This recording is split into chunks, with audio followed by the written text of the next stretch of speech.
ठीक है, होप अब रिकॉर्ड हो रही है। और लेट्स ट्राई टू कैमरा भी तो खोलें और देखें कि कैसा चलता है इंटरनेट कनेक्शन। अस्सलाम वालेकुम, मुझे देख रहे हैं आप लोग? मैं नजर आ रहा हूँ? Yes sir. Yes sir. Sir आ रहे हैं। Yes sir. Yes sir. Yes sir. Yes नजर आ रहा है। मैं नजर आ रहा हूँ या बोर्ड नजर आ रहा है?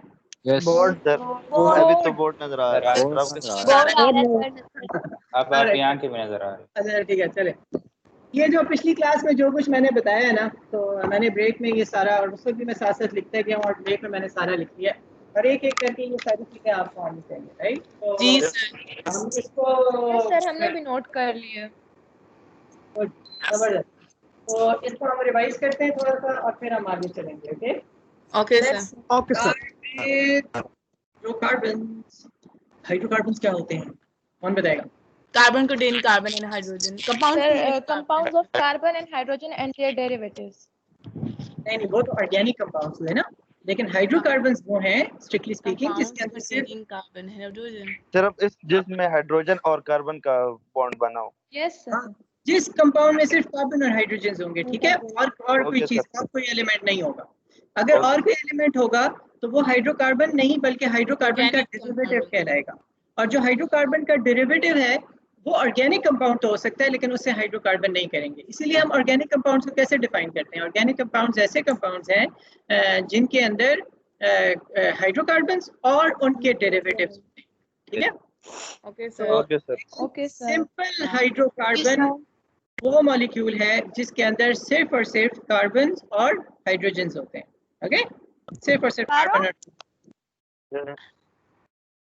क्या कोई और पैरेलल डिस्कशन भी चल रही है क्या? सर हम हाइड्रोकार्बन्स का चैप्टर पढ़ रहे हैं या ऑर्गेनिक कंपाउंड्स का? अभी हम कोई चैप्टर नहीं पढ़ रहे। मैं आपको सब्जेक्ट के बारे में जनरल बेसिक कम पढ़ रहे हैं। बेसिक कॉन्सेप्ट कुछ मैं एक्सप्लेन करने की कोशिश कर रहा हूँ ताकि हमारी बेस लाइन सबकी जो है वो क्लियर हो जाए, ताकि उसके बाद फिर हम कर सकें। Okay sir. तो लेकिन इसका ये मतलब नहीं है कि ये इम्पोर्टेंट नहीं है, वो सारा कुछ आगे इसी के ऊपर खड़ा हुआ है। अगर आपको ये समझ में नहीं आएगा तो भाई, तो यस सर, अगर ये समझ नहीं आएगा तो नेक्स्ट भी नहीं आएगा। हाँ, और अगर नेक्स्ट समझ में नहीं आएगा तो नेक्स्ट समझ नहीं उससे नेक्स्ट भी नहीं आएगा। नेक्स्ट समझ नहीं उससे भी नेक्स्ट समझ नहीं आएगा। हाइड्रोकार्बन्स क्या है भाई? हाइड्रोकार्बन्स क्या है? वो कंपाउंड जिनके अंदर सिर्फ कार्बन्स और हाइड्रोजन है, ठीक है?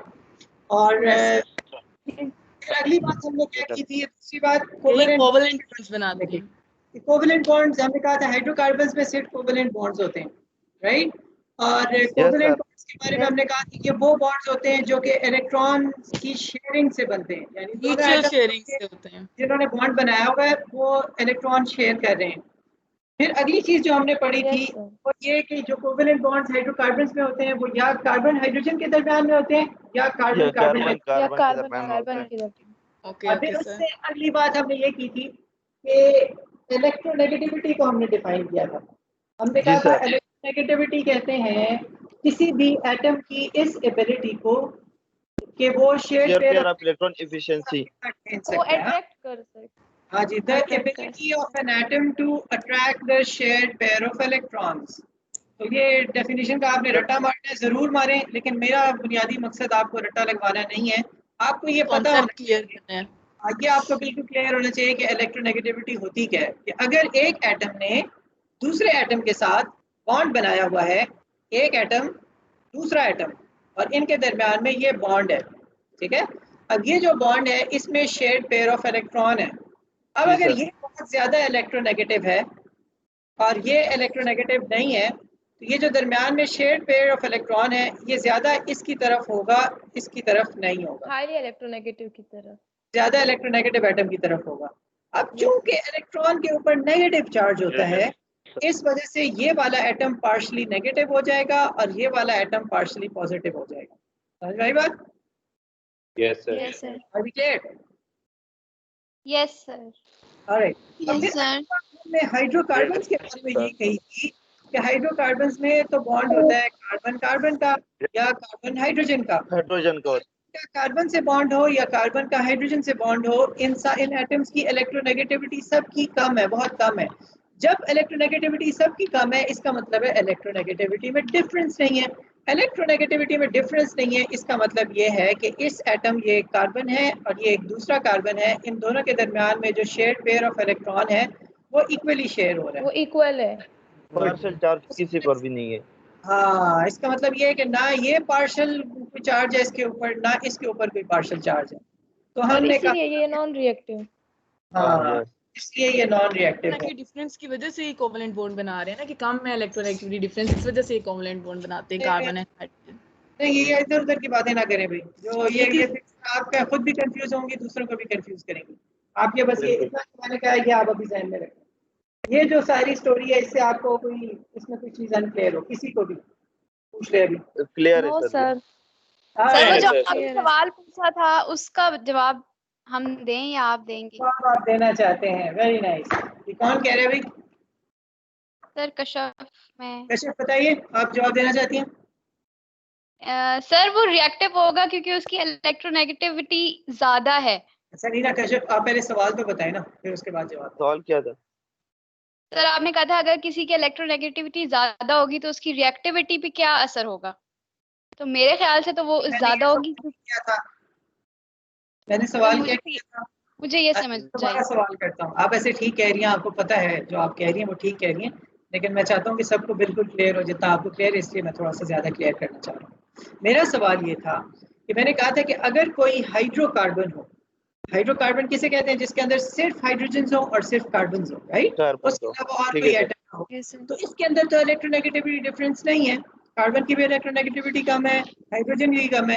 लेकिन मैंने कहा कि जब हाइड्रोकार्बन्स के कोई डेरिवेटिव्स बनते हैं, और डेरिवेटिव से मुराद है कि जिसके अंदर कार्बन और हाइड्रोजन के अलावा कोई और भी एटम है, तो जब डेरिवेटिव्स बनते हैं तो उन डेरिवेटिव्स में जो दूसरे एटम्स हैं, जरूरी नहीं है कि उनकी इलेक्ट्रोनेगेटिविटी भी कार्बन और हाइड्रोजन की तरह कम हो, उनकी इलेक्ट्रोनेगेटिविटी ज्यादा भी हो सकती है।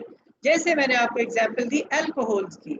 अल्कोहल्स वो ऑर्गेनिक कंपाउंड्स हैं, हाइड्रोकार्बन के डेरिवेटिव्स हैं, जिसमें कार्बन और हाइड्रोजन के अलावा ऑक्सीजन भी होती है। अब ऑक्सीजन के बारे में हमें पता है कि वो एक इलेक्ट्रोनेगेटिव एटम है, उसकी इलेक्ट्रोनेगेटिविटी ज्यादा है।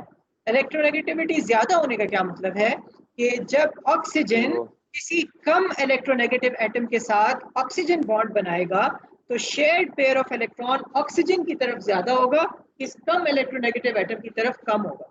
ये बात समझ में आ रही है आपको? yes, कि वो जो हाइड्रोकार्बन जो चाहे बहुत मतलब बड़ी बड़ी चेन्स होती है ना ऑर्गेनिक कंपाउंड्स की, यानी कार्बन कार्बन कार्बन, हो सकते हैं 100 कार्बन एटम्स इकट्ठे साथ जुड़े हुए हों, लंबी सी चेन होती है, लेकिन अगर वो चार्ज नहीं होता इसलिए रिएक्टिव नहीं होता। लेकिन अगर ये कोई और एटम ऐसा मॉलिक्यूल के अंदर आपने इंट्रोड्यूस करा दिया जिसकी इलेक्ट्रोनेगेटिविटी ज्यादा है, जैसे ऑक्सीजन है, जैसे सल्फर है, जैसे कोई हैलोजन है, क्लोरीन, फ्लोरीन, ब्रोमीन, इस तरह के कोई एटम्स हैं जिनकी इलेक्ट्रोनेगेटिविटी ज्यादा है, तो इसके नतीजे में इन एटम्स का बॉन्ड तो इस कार्बन या हाइड्रोजन के साथ बनेगा।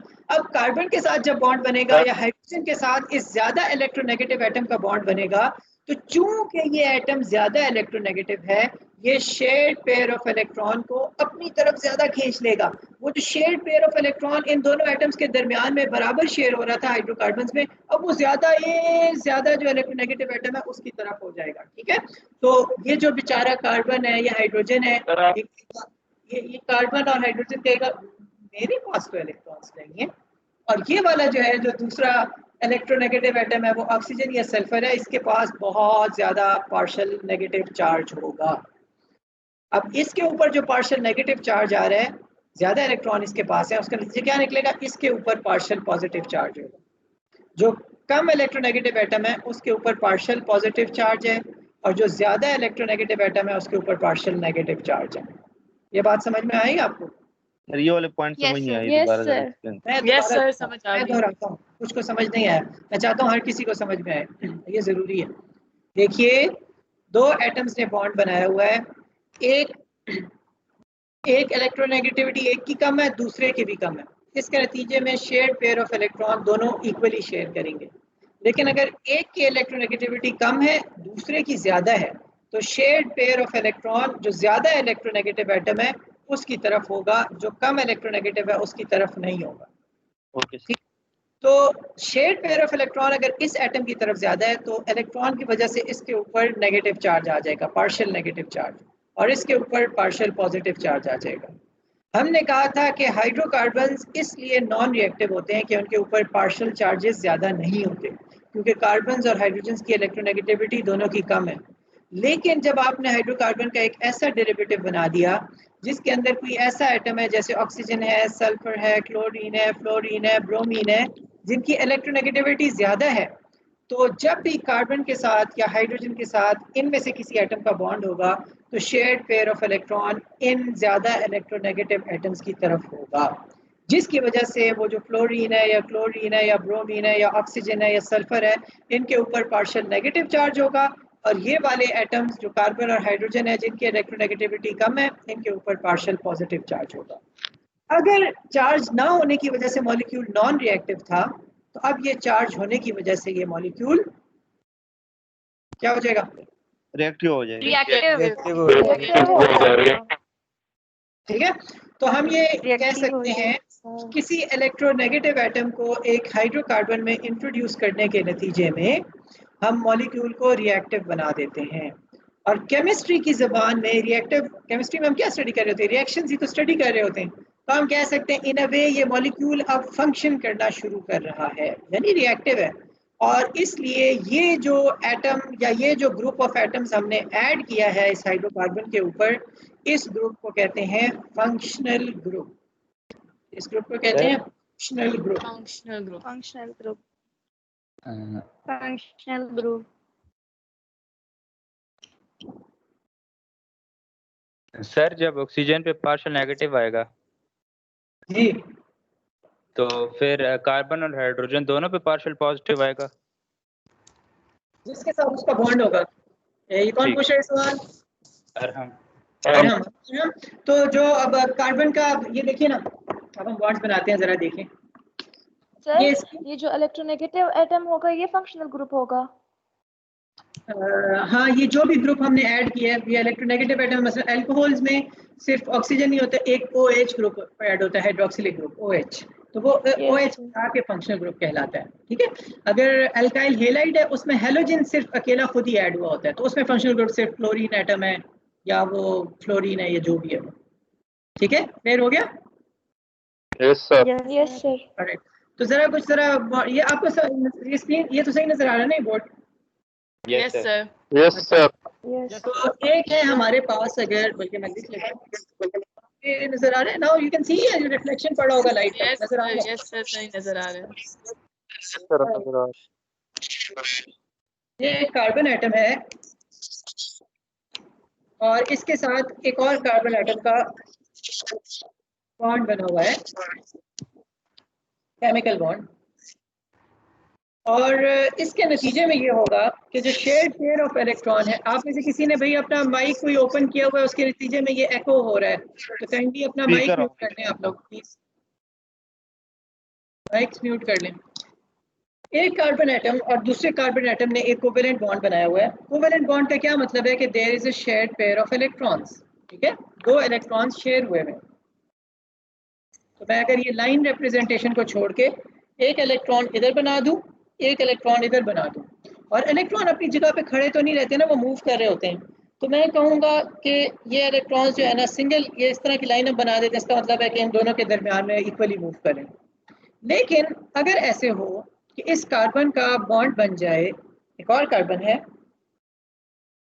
उसका बॉन्ड बन गया है फ्लोरीन के साथ, और फ्लोरीन बहुत ज्यादा इलेक्ट्रोनेगेटिव एटम है, तो अब जो शेयर्ड पेयर ऑफ इलेक्ट्रॉन है उसका एक एटम डोनेट किया है फ्लोरीन ने, दूसरा एटम डोनेट किया है कार्बन ने। लेकिन ये बिल्कुल नजर आ रहा है भाई, ये जो लिखा जा रहा है यहाँ पे? यस सर, नजर आ रहा है। तो ये जो शेयर्ड पेयर ऑफ इलेक्ट्रॉन है, इसको हम अगर कहें इलेक्ट्रॉन क्लाउड है, तो हम कहेंगे कि इलेक्ट्रॉन क्लाउड ज्यादा फ्लोरीन की तरफ है,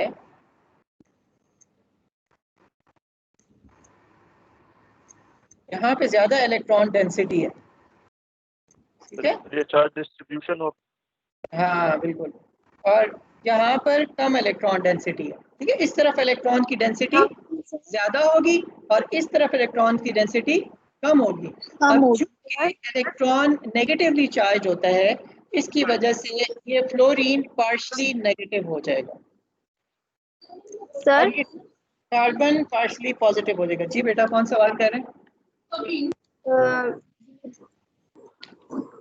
ये बताइए। इलेक्ट्रॉन क्लाउड वाली चीज नहीं समझ आई, ये जो आपने डेंसिटी बोली है, हाँ, ये ठीक मुझे है, नहीं समझ।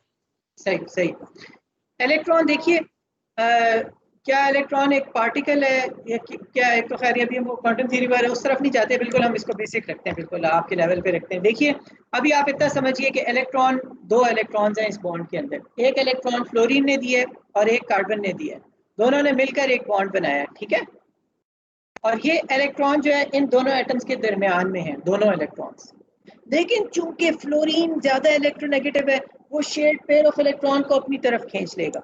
जब shared pair of electron carbon की बजाय फ्लोरीन की तरफ ज्यादा होगा, उसका नतीजा ये निकलेगा कि समझे, आप यूँ समझे कि 2 इलेक्ट्रॉन थे ना, समझे इसके पास सिर्फ आधा है और इसके पास 1.5 इलेक्ट्रॉन है, बल्कि इससे भी ज्यादा, ठीक है। तो अगर इसके पास आधा है और इसके पास 1.5 है, 1.5, और इसके पास 0.5 है, तो इसका मतलब मैं ये बस इसको ये एक वैसे ही शो किया हुआ है कि डेंसिटी इलेक्ट्रॉन की ज्यादा उस तरफ है, ज्यादा देर इलेक्ट्रॉन उसके पास रहता है, आप यूँ समझें।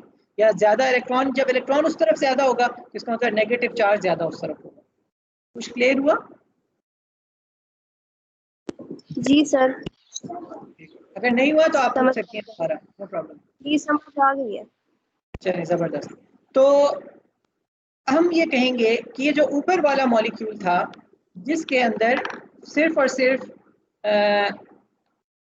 कार्बन और कार्बन थे, ये वाला मॉलिक्यूल में चूंकि चार्जेस नहीं है, ये रिएक्टिव नहीं होगा। लेकिन अब ये वाला जो मॉलिक्यूल है जिसमें कार्बन है और फ्लोरीन है, ये रिएक्ट कर सकता है किसी भी ऐसे कंपाउंड से जो कि और चार्ज हो। मसलन और कंपाउंड्स होते हैं जिन्हें हम कहते हैं इलेक्ट्रोफाइल्स,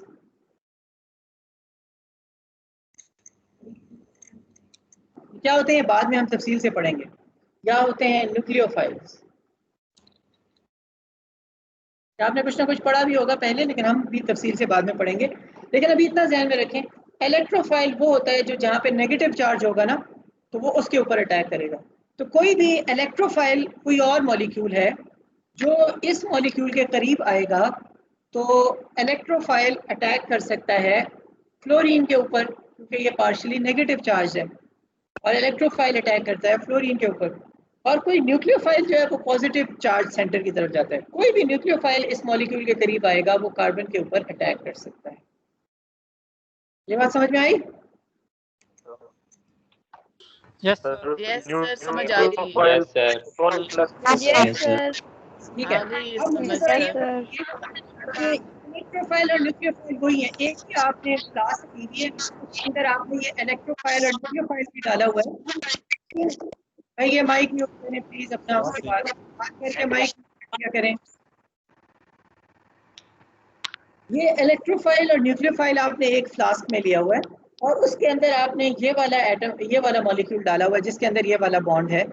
तो इलेक्ट्रोफाइल इसके साथ फ्लोरीन के ऊपर अटैक कर देगा, और न्यूक्लियोफाइल जो है इस कार्बन पर अटैक कर सकता है। लेकिन आपने एक और फ्लास्क ली है जिसमें इलेक्ट्रोफाइल और न्यूक्लियोफाइल तो वही है, लेकिन ये वाला मॉलिक्यूल नहीं है, बल्कि ये वाला मॉलिक्यूल है।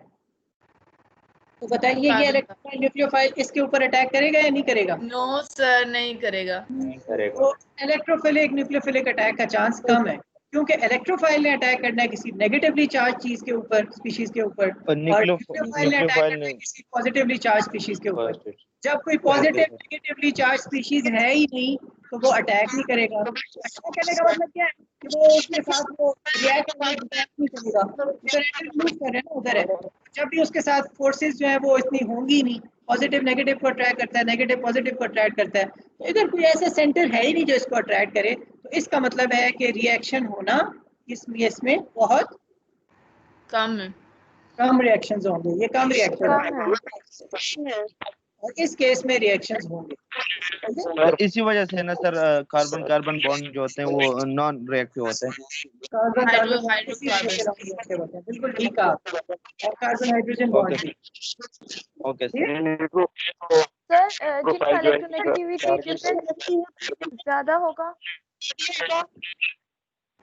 बेटा आप ये दोबारा सवाल करें, ये बाकी सब अपना माइक म्यूट करें, कोई स्टूडेंट सवाल करें वो सवाल करें, बाकी सब माइक म्यूट करें। सर जिनका इलेक्ट्रोनेगेटिविटी डिफरेंस ज्यादा होगा, इलेक्ट्रोफाइल और न्यूक्लियोफाइल उसी पे अटैक करेंगे। हाँ ना, जब इलेक्ट्रोनेगेटिविटी डिफरेंस ज्यादा होगा तो इसका मतलब पार्शियल चार्जेस ज्यादा होंगे। पार्शियल चार्जेस जितने ज्यादा होते चले जाएंगे उतना ज्यादा इलेक्ट्रोफिलिक और न्यूक्लियोफिलिक अटैक बढ़ता चला जाएगा। Okay, R be good? Sir इसको नॉन करने के लिए आपकी आवाज नहीं समझ आ रही बेटा, आपकी आवाज नहीं समझ आ रही। अटैक करेंगे ये न्यूक्लियोफाइल। सर मैं कह रहा हूँ कि इसको नॉन रिएक्टिव करने के लिए न्यूक्लियोफाइल और इलेक्ट्रोफाइल अटैक करेंगे कार्बन फ्लोरीन को। नहीं, नॉन रिएक्टिव करने के लिए नहीं करेंगे, उसके साथ रिएक्शन होगा, फिर इलेक्ट्रोफाइल न्यूक्लियोफाइल इसके साथ कंबाइन होंगे। ये रिएक्शन हम आगे तफसील से पढ़ेंगे, डोंट वरी, बहुत ज्यादा अभी इसमें। लेकिन ये उसका फिर जब इलेक्ट्रोफाइल न्यूक्लियोफाइल आएगा तो रिएक्शन होगा, मुख्तलिफ तरह के रिएक्शन हो सकते हैं, एडिशन रिएक्शन हो सकते हैं, सब्स्टिट्यूशन रिएक्शन हो सकते हैं, और ये हम बाद में देखेंगे। लेकिन आज पहली क्लास है, इसमें अभी बहुत सारे रिएक्शन की बात नहीं करते, सिर्फ इस पर देखने की जो चीज़ रिएक्टिव होती है वो रिएक्टिव। भाई ये माइक म्यूट करें, मारिया कंवल आपका माइक ऑन है, माइक म्यूट करें। अफसा खान आपका माइक ऑन है, म्यूट करें। तो जब कोई इलेक्ट्रोफाइल या न्यूक्लियोफाइल किसी ऐसे एटम के करीब आएगा जिसके अंदर ऐसे मॉलिक्यूल के करीब आएगा जिसके अंदर इलेक्ट्रोनेगेटिविटी डिफरेंसेस की वजह से पार्शियल चार्जेस क्रिएट हुए हैं, तो इलेक्ट्रोफिलिक या न्यूक्लियोफिलिक अटैक होगा। ठीक है, तो अगर कोई इलेक्ट्रोफाइल न्यूक्लियोफाइल को कोई पार्शियल पॉजिटिव या पार्शियल नेगेटिव सेंटर्स मिल ही नहीं रहे मॉलिक्यूल के अंदर, तो फिर वो अटैक भी नहीं होगा। तो ये अब आपको समझ में आया कि फंक्शनल ग्रुप मॉलिक्यूल को कैसे फंक्शनल इन टर्म्स ऑफ कि वो केमिकल रिएक्शन करवा देता है। ये क्लियर हो गया फंक्शनल ग्रुप की बात? Yes sir. यस सर, समझ आ गया। ये बड़ा इंपॉर्टेंट कॉन्सेप्ट है, और इसी फंक्शनल ग्रुप को समझने पे आपकी केमिस्ट्री का दारोमदार। ये वो पहली बात है जिससे आपको दूसरी बात समझ में आएगी। हाँ, अगर ये समझ में नहीं आई भी तो आप इस पर थोड़ा सा पढ़ लें, ये वीडियो भी हम आपसे शेयर कर लेंगे, आप इसे देख लेंगे दोबारा, तो चीज़ें आपको क्लियर हो जाएंगी। लेट्स सी जी, कोई एक फंक्शनल ग्रुप की एग्जांपल लेते हैं ताकि आपको समझ में आए कि मॉलिक्यूल रिएक्टिव क्यों होता है। सर जो इलेक्ट्रोफाइल होते हैं वो इलेक्ट्रॉन्स को अट्रैक्ट करते हैं और जो न्यूक्लियोफाइल है वो न्यूक्लियस को अट्रैक्ट करते हैं। न्यूक्लियोफाइल पॉजिटिवली चार्ज चीज़ों के ऊपर अटैक करते हैं, न्यूक्लियस वैसे न्यूक्लियस के ऊपर नहीं, क्योंकि वो तो न्यूक्लियस पॉजिटिवली चार्ज होता है ना, इसलिए उन्हें न्यूक्लियोफाइल कहते हैं। लेकिन इसका ये मतलब नहीं है कि वो न्यूक्लियस के ऊपर अटैक करते हैं। ठीक है, न्यूक्लियोफाइल्स पॉजिटिवली चार्ज चीज़ों पे अटैक करते हैं, इलेक्ट्रोफाइल्स नेगेटिवली चार्ज चीज़ों पर। जी सर वो जो न्यूक्लियस होता है उसमें तो पॉजिटिव नहीं होता। जी न्यूक्लियस में पॉजिटिव होता है जी। तो फिर वो न्यूक्लियस को अट्रैक्ट करते हैं। तो प्रोटॉन्स होंगे ना भाई, केमिकल रिएक्शंस इलेक्ट्रॉन्स की बात होती है। अभी आप इसको न्यूक्लियस से ना जोड़ें, मैं इसलिए आपको कह रहा हूँ न्यूक्लियस से ना जोड़ें। न्यूक्लियोफाइल ऐसी चीज़ है, फाइल का मतलब होता है लविंग, इलेक्ट्रोफाइल का मतलब है इलेक्ट्रॉन लविंग, यानी नेगेटिव चार्ज को जो उसकी तरफ अट्रैक्ट होता है, जो वो इलेक्ट्रोफाइल कहलाता है। जो पॉजिटिवली चार्ज की तरफ अट्रैक्ट होता है, पॉजिटिव चार्ज की तरफ अट्रैक्ट होता है, उसे न्यूक्लियोफाइल कहते हैं। इसको न्यूक्लियस के साथ अभी ना जोड़ें आप। और ये बात आपकी ठीक है, न्यूक्लियस पॉजिटिवली चार्ज होता है, लेकिन अभी इसका इससे कोई ताल्लुक नहीं है। सिंपली ये डेफिनेशन है, इलेक्ट्रोफाइल वो स्पीशीज़ है जो कि नेगेटिवली चार्ज स्पीशीज़ की तरफ अट्रैक्ट होती है, उसके ऊपर अटैक करती है। और न्यूक्लियोफाइल वो स्पीशीज़ है कि जो पॉजिटिवली चार्ज चीज़ की तरफ अट्रैक्ट होकर उसके ऊपर अटैक करती है। गुड? Yes sir. ठीक है। अच्छा, अब ये देखिए, ये एक मॉलिक्यूल मैं ड्रॉ कर रहा हूँ CH3, बल्कि इससे पहले आपको थोड़े से स्ट्रक्चर्स वैसे ही ड्रॉ करते हैं ताकि आपको कुछ। ये एक कार्बन एटम है, कार्बन की वैलेंसी क्या होती है? 4। इसका मतलब है कार्बन 4 बॉन्ड बनाता है, राइट? कार्बन ने 4 बॉन्ड बना लिए 4 हाइड्रोजन के साथ। ये हाइड्रोकार्बन है या नहीं? है सर। सर है है। हाइड्रोकार्बन है जी सर। Yes sir. जी सर। Methane, hydrocarbon. CH4 है, ठीक है। अब मैं अगर ये करूं कि ये एक हाइड्रोजन हटा दूं और इस हाइड्रोजन की जगह पर मैं एक और कार्बन एटम लगा दूं, इस कार्बन की वैलेंसी तो पूरी हो गई, 1 2 3 4। माइक म्यूट करें। मुहिबुल्लाह आपका माइक ऑन है, मरियम वसीम आपका माइक ऑन है। तो इस कार्बन की वैलेंसी तो पूरी होगी 1 2 3 4, लेकिन ये वाला जो कार्बन है इसकी वैलेंसी अभी हमने पूरी करनी है, तो इसके भी 4 बॉन्ड्स हम बना देते हैं, 1 2 3 4। अब बताइए ये हाइड्रोकार्बन है या नहीं है? ये हाइड्रोकार्बन है। जो कह रहे हैं ये हाइड्रोकार्बन है वो क्यों कह रहे हैं कि ये हाइड्रोकार्बन है? सर इस तरह से कार्बन और हाइड्रोजन के कार्बन और बॉन्ड बने हाइड्रोजन के हैं। अलावा और कोई चीज नहीं है। हाइड्रोकार्बन जो है जिसके अंदर सिर्फ कार्बन और हाइड्रोजन से और कुछ नहीं है, और इसमें कार्बन और हाइड्रोजन के अलावा और कुछ भी नहीं है, ठीक है। अच्छा, अब अगर मैं ऐसे करूं,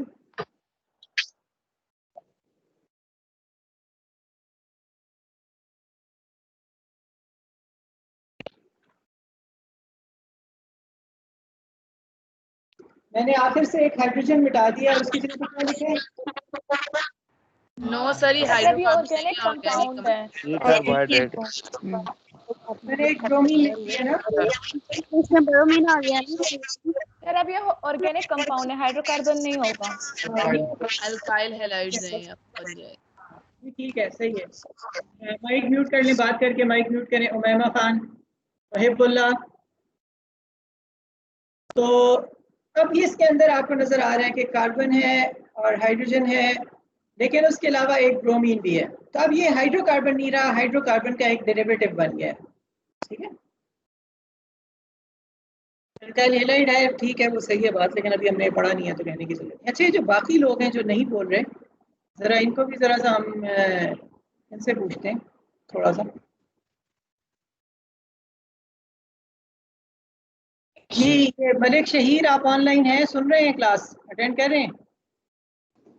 जी सर, सुन रहा हूँ। आपको समझ आ रही है सारी बात? Yes sir.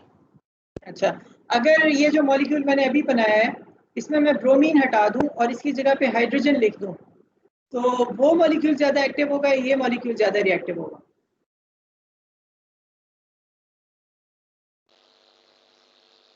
शहीद सर ये वाला ज्यादा रिएक्टिव है। ये क्यों ज्यादा रिएक्टिव है? क्योंकि इसमें ब्रोमीन है। तो ब्रोमीन में ऐसी क्या बात है जो हाइड्रोजन में नहीं है?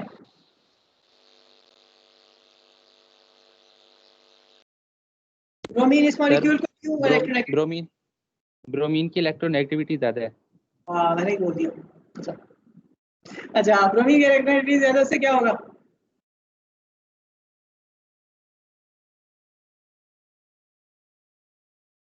रिएक्टिव होगा।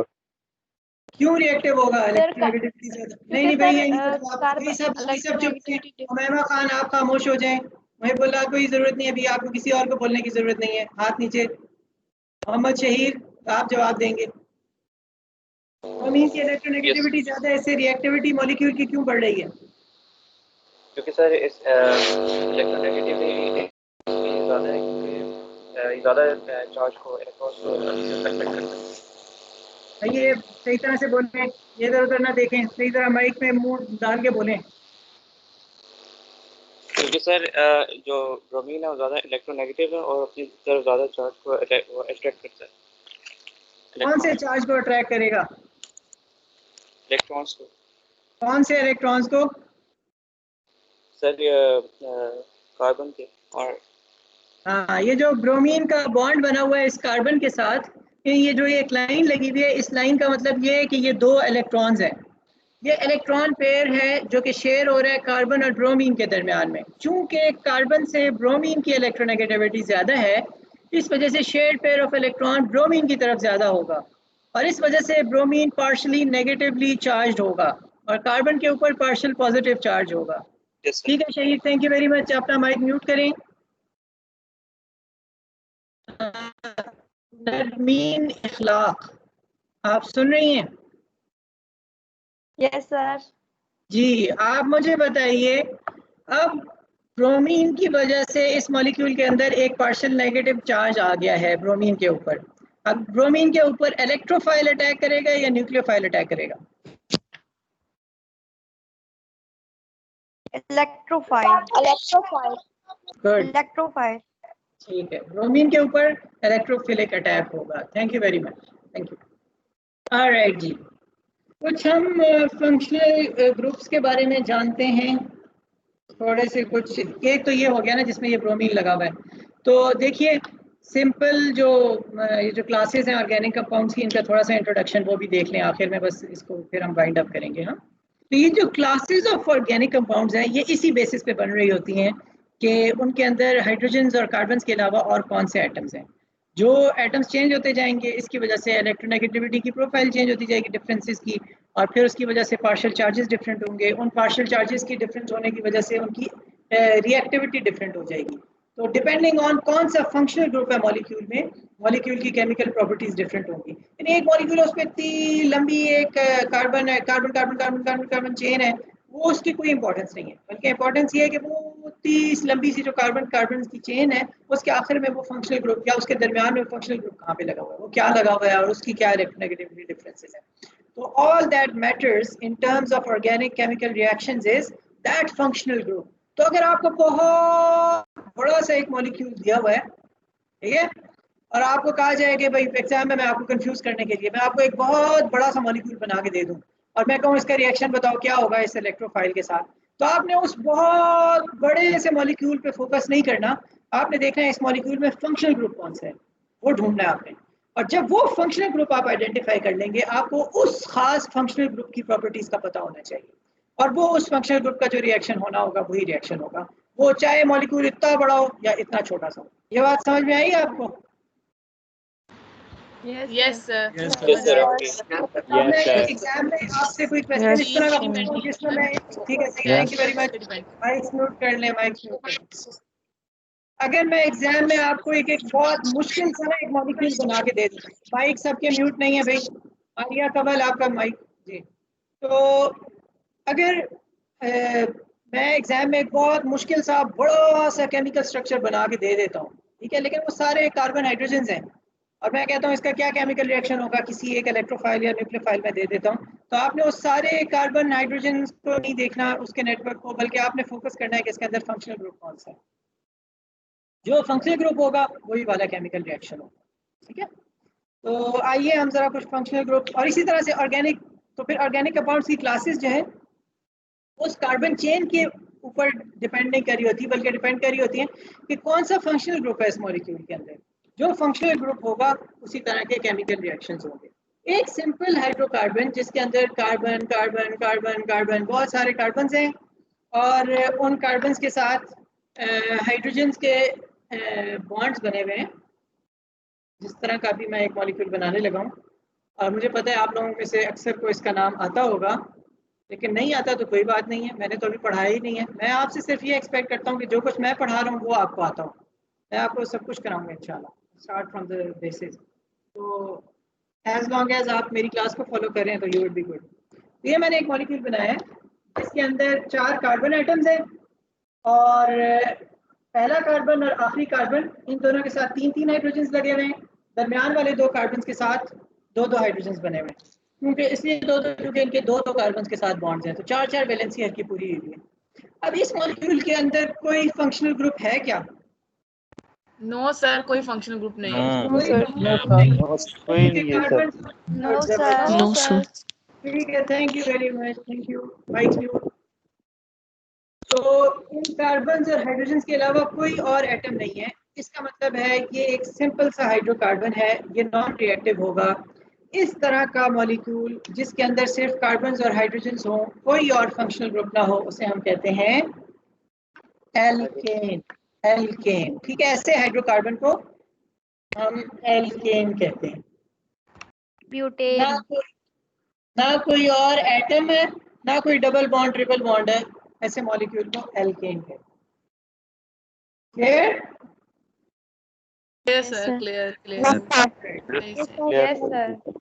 Yes sir. अगर मैं ऐसे करूं कि इसके अंदर ये जो दरमियान वाले दो कार्बन हैं या साइड वाले कोई से दो कार्बन हैं, मैं ऐसे करूं कि कोई से दो कार्बन के दरमियान में मैं सिंगल बॉन्ड की जगह पर डबल बॉन्ड बना दूं। सर ये अल्कीन हो जाएगा। अल्कीन हो जाएगा। नहीं है, मैंने अभी पूछा नहीं है, अल्कीन। मैंने पूछा नहीं है। आप जो बता रहे हैं फिर ये होगा कि फिर मैं ऐसी चीजें पूछूंगा जो आप नहीं बता सकेंगे। सारी क्लास को साथ लेकर चलना है, ओके? अगर आपको सिंपल लग रहा है तो don't worry, we can easily go to the next level, लेकिन उसमें कुछ लोग पीछे रह जाएंगे, तो प्लीज बी कंसिडरेट, सबको साथ लेकर चलें जब मैं पूछूं तब, ठीक है? ज्यादा बॉन्ड होगी ना। ओके सर जी। ठीक है, चलें अब देखिए इधर। Okay sir. अब ये दो कार्बन के दरमियान में हमने डबल बॉन्ड बना लिए हैं, लेकिन अब एक मसला ये हो गया है कि कार्बन की वैलेंसी तो 4 होती है। अब इस कार्बन को देखें तो इसके हमने वैलेंसी 4 होने का मतलब है वो 4 बॉन्ड्स मैक्स बना सकता है। अब इस कार्बन के बॉन्ड देखें 1 2 3 4 5 हो गए, और इस कार्बन के भी 1 2 3 4 5 हो गए, तो ये नहीं हो सकता। तो हमें इसके साथ एक एक बॉन्ड इनका कम करना पड़ेगा। तो हम इसके साथ भी एक हाइड्रोजन का बॉन्ड कम कर देते हैं और इसके साथ भी एक हाइड्रोजन का बॉन्ड कम कर देते हैं, ठीक है? तो अब जो कंपाउंड बना है इस कार्बन के 1 2 3 4, इस कार्बन के भी 1 2 3 4, ठीक है? तो इसकी वैलेंसी पूरी हो गई और इसके अंदर अब एक डबल बॉन्ड आ गया है। तो अब ये है तो हाइड्रोकार्बन ही है ना, है तो हाइड्रोकार्बन ही ना, उसका डेरिवेटिव तो नहीं है क्योंकि सिर्फ कार्बन और हाइड्रोजन है जी हाइड्रोकार्बन। ये अल्केन्स की तरह नॉन रिएक्टिव नहीं है, बल्कि इसके अंदर एक फंक्शनल ग्रुप आ गया है, ये डबल बॉन्ड वाला, ठीक है? इसका फंक्शनल ग्रुप एटम की वजह से नहीं है, डबल बॉन्ड की वजह से है। और इसको फिर हम एल्केन नहीं कहेंगे, बल्कि जिस तरह आप में से कुछ अभी बता रहे थे, ये एल्केन नहीं बल्कि एल्कीन कहलाएगा, ठीक है? तो ऐसे हाइड्रोकार्बन्स जिसके अंदर एक या एक से ज्यादा डबल बॉन्ड्स हों उनको एल्कीन कहा जाता है। Are we good? Yes Yes, sir. Yes, Yes, sir. sir. Yes, sir. अच्छा Yes, carbon, yes sir. Thank you very Yes, much, sir. Thank you very much, ठीक है। कार्बन कार्बन का double bond भी बन सकता है और कार्बन कार्बन का ट्रिपल बॉन्ड भी बन सकता है। तो अगर मैं इधर एक बॉन्ड और बढ़ा दूं इन दोनों कार्बन या किसी और दो कार्बन के दरमियान में, फिर वैलेंसी का प्रॉब्लम हो गया। इस कार्बन की वैलेंसी 1 2 3 4 5, इस कार्बन की 1 2 3 4 5, हालांकि कार्बन की तो 4 है वैलेंसी, 5 बॉन्ड से नहीं बना सकता, इसका मतलब हमें एक एक बॉन्ड इन दोनों का और ख़त्म करना होगा। तो इस कार्बन का भी इस हाइड्रोजन के साथ हम ख़त्म कर देंगे और इस कार्बन का इस हाइड्रोजन के साथ ख़त्म कर देंगे। और अब हम इनकी वैलेंसी देखें तो इस कार्बन की 1 2 3 4 और इस कार्बन की 1 2 3 4, 4 वैलेंसी पूरी हो गई, ठीक है? तो ये भी मॉलिक्यूल बन गया है, ये भी हाइड्रोकार्बन, क्योंकि इसके अंदर भी सिर्फ कार्बन और हाइड्रोजन हैं, उसके अलावा और कुछ भी नहीं, ठीक है? लेकिन ये हाइड्रोकार्बन भी रिएक्टिव है क्योंकि इसके अंदर एक ट्रिपल बॉन्ड आया हुआ है। और ऐसे हाइड्रोकार्बन्स जिनके अंदर एक या एक से ज्यादा ट्रिपल बॉन्ड्स हों ये कहलाते हैं alkyne. Alkyne.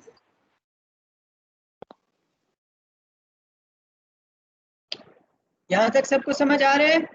Yes, sir. Clear. Yes, sir. Yes, sir. Yes, sir. Clear है सर। क्लियर है? Yes sir. Yes, sir. अच्छा जी, ये कार्बन आपने देखिए, एक हाइड्रोकार्बन जिसमें सारे सिंगल बॉन्ड्स हैं उन्हें हम कहते हैं, क्या कहते हैं? Alkane alkene. Alkane. एक से ज्यादा ट्रिपल बॉन्ड्स उन्हें क्या कहते हैं? Alkane Alkyne. Alkene. अल्कीन और जिन अल्कीन सर। 3 डबल बॉन्ड है उसे क्या कहते हैं? Alkyne. अच्छा, इस केमिकल स्ट्रक्चर को अभी तो मैंने इस तरह से खोल खोल के लिखा हुआ है, कार्बन हाइड्रोजन सारी अलग अलग ड्रॉ की हुई है। अगर मैं चाहूँ तो जैसे आपने पढ़ा भी हुआ ऑलरेडी, तो प्लीज़ डोंट माइंड अगर आपको लग रहा है रेपिटेशन है, क्योंकि आपको ये फंक्शनल ग्रुप के बारे में बहुत सी चीज़ें अनक्लियर, मुझे मेरा पास्ट एक्सपीरियंस है, ये चीज़ें आधी क्लास को अनक्लियर होती हैं और हम ऑर्गेनिक केमिस्ट्री में आगे बढ़ जाते हैं और यही चीज़ें नहीं क्लियर होती तो वो आगे वाली चीज़ें नहीं कर पाते। तो प्लीज़ जो लोग समझ रहे हैं कि बहुत सिंपल है और बहुत बेसिक बात हो रही है, bear with me, it will bear fruits इंशाल्लाह, और सारी क्लास को भी साथ लेकर चलना, राइट? तो इस सारे स्ट्रक्चर को हम इस तरह भी हमने खोल के लिखा हुआ है, लेकिन हम इसको यूं भी लिख सकते हैं कि ये कार्बन है, इसके साथ 3 हाइड्रोजन्स लगे हुए हैं, तो मैं इस तरह से लिख दूं 3 हाइड्रोजन्स और इसके साथ है एक कार्बन, ठीक है। और फिर इस कार्बन के साथ है एक और कार्बन, और फिर उस कार्बन के बाद है बॉन्ड, फिर है एक और कार्बन, और ये जो आखिरी कार्बन है इसके साथ भी 3 हाइड्रोजन्स लगे हुए हैं। तो ये जो 2 स्ट्रक्चर्स लिखे हुए हैं इन दोनों में कोई फर्क है? ये एक ही मॉलिक्यूल है या 2 मुख्तलिफ मॉलिक्यूल्स हैं? सेम है सर, लेकिन वो सेम मॉलिक्यूल है स्ट्रक्चर एक ही मॉलिक्यूल को देखने के 2 मुख्तलिफ तरीके हैं, ठीक है। जी बिल्कुल ऐसा ही है। मजीद सिंप्लीफाई करना चाहूँ तो मैं यूं भी कर सकता हूँ कि मैं कहूँ कि देखें ना, ऑर्गेनिक केमिस्ट्री में कार्बन की चेन ही तो होती है, तो मैं बजाय कार्बन का C और हाइड्रोजन का H लिखने के मैं सिर्फ चेन बना देता हूँ।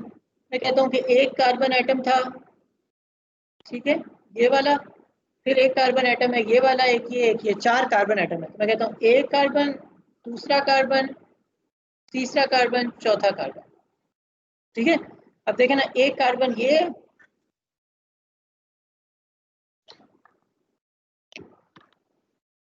एक कार्बन ये, एक कार्बन ये, एक कार्बन ये है और एक कार्बन ये है, ठीक है। ये 4 कार्बन एटम्स हैं। ये जो ब्लैक ही है ना, नजर आ रहा होगा होपफुली आप लोगों को। तो ये जो ब्लैक्स हैं, ब्लैक डॉट्स हैं, ये कार्बन एटम्स रिप्रेजेंट कर रहे हैं, और इनके दरमियान जो लाइंस हैं ये बता रही हैं कि इनके दरमियान में कोवेलेंट बॉन्ड्स हैं, ठीक है। 1 2 3 4। लेकिन अब देखिए, हमने कहा था कि ये जो दूसरा और तीसरा कार्बन है इनके दरमियान में ट्रिपल बॉन्ड है, तो ट्रिपल बॉन्ड जो है वो, उसके लिए हमें 3 बॉन्ड बनाने पड़ेंगे। तो यहाँ पर एक बॉन्ड है, हम एक बॉन्ड का इजाफा कर दिया और एक और कर दिया, ट्रिपल बॉन्ड। ये भी समझ में आ गया आप लोगों को? Yes sir. यस सर, ये क्लियर हो गया। यही मॉलिक्यूल जो यस सर। सारे हाइड्रोजन हमने अलग अलग सारे बॉन्ड्स रिप्रेजेंट किए हुए ऊपर वाले, उसमें सारे बॉन्ड्स रिप्रेजेंट किए हुए। यहाँ पर हमने सारे बॉन्ड्स नहीं, कार्बन के सारे बॉन्ड शो किए हैं और कार्बन एटम्स लिखे हैं और सारे एटम्स लिखे हैं, लेकिन कार्बन के जो हाइड्रोजन के साथ बॉन्ड्स है वो हमने शो नहीं किए हुए।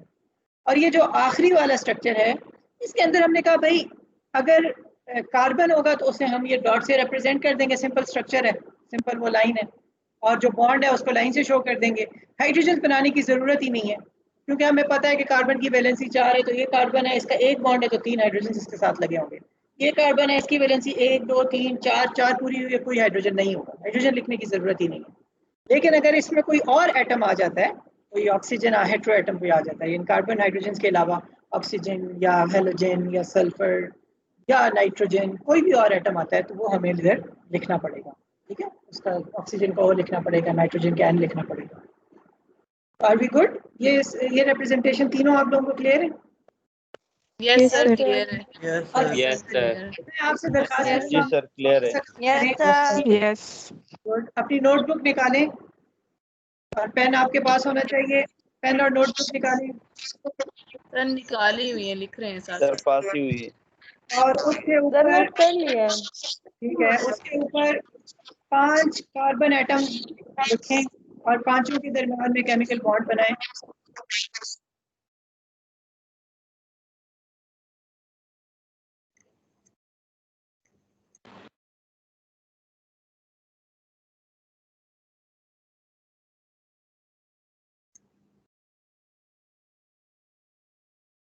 क्या करें साहब? 5 कार्बन एटम लिखें, उनके दरमियान में बॉन्ड्स लिखें, शो करें, स्ट्रेट चेन बिल्कुल। ये ऊपर वाला जो स्ट्रक्चर था, इस तरह का स्ट्रक्चर बनाएं, यानी 5 कार्बन एटम हो स्ट्रेट, और हर सर कार्बन पहले के वाला साथ जो स्ट्रक्चर था उसी तरह बनाना है जो पहला हाँ, स्ट्रक्चर ऊपर आपने वाले बनाया स्ट्रक्चर था। की तरह, हाँ बिल्कुल। 5 कार्बन बनाए, हर कार्बन के साथ जितने हाइड्रोजन बनाते हैं बना लगने चाहिए वो लगाएं, वो लकीर लगाएं, वो बॉन्ड को शो करके आगे हाइड्रोजन लिखें। सर अल्केन का बनाना है या अल्कीन? एल्केन बनाना है, एल्केन बनाना है, स्ट्रेट चेन। Okay sir. आगे सर। सर हो गया? बना लिया। सर बना लिया। फिर अब मैं भी बनाने लगा हूं। यस बनाओ सर। ऐसा। मेरा ये ब्लैक मार्कर जो है ना ये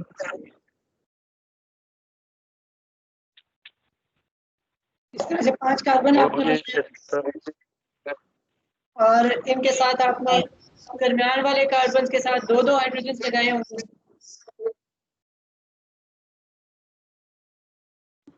ओके सर। इसी वाले कार्बन के साथ 3-3 हाइड्रोजन लगाए होंगे।